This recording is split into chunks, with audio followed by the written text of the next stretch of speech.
Emergency పిలుపు.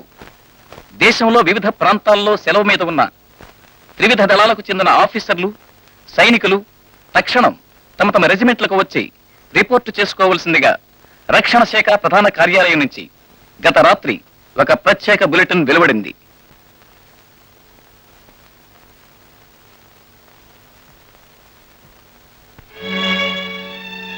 ఏమండి, బయలుదేరుతున్నారా? అవును. వెళ్ళలేదు, మీరు వెళ్ళటానికి వెళ్ళలేదు. ఏ వారం రోజుల్లో ముహూర్తం పెట్టుకుని ఎలా వెళ్తారండి? విజయ, ఎప్పుడు యుద్ధం ముగుస్తుందో, ఎప్పుడు మనకు విజయం లభిస్తుందో అదే ముహూర్తం, అదే మంచి రోజు. లేదండి, ఈ ఒక్కసారి నా మాట వినండి. కావాలంటే మా నాన్నతో చెప్పి డాక్టర్ సర్టిఫికేట్ పంపిద్దాం. విజయ, సరదాకు కూడా ఎప్పుడు ఇటువంటి మాటలు నాతో మాట్లాడకు. ఎవరి కోసం దొంగ సర్టిఫికెట్లు పంపించాలి? ఎందుకోసం దొంగ సర్టిఫికెట్లు పంపించాలి?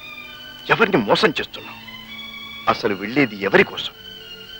మనల్ని మనం కాపాడుకోవటానికా, మనల్ని మనం మోసం చేసుకోవటానికా? నో, ఇంతకంటే దేశద్రోహం మరొకటి లేదు.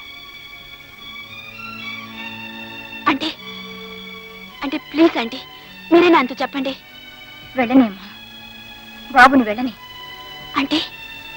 అవునమ్మా, పుట్టిన ప్రతి మనిషి జీవితంలో ఏదో ఒకటి సాధించాలి. అప్పుడే వాళ్ళ జన్మ సార్థకం అవుతుంది.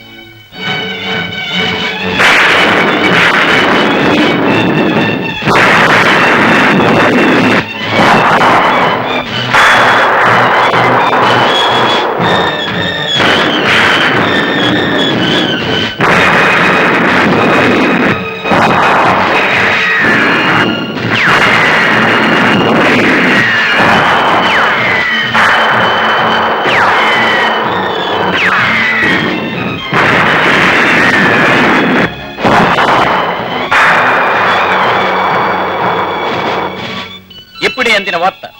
సియాల్కోట ఈశాన్య సరిహద్దులో పోరు తీవ్రంగా సాగుతోంది. మన సేనల ధాటికి తట్టుకోలేక శత్రు సేనలు వెనుకంజ వేశాయి.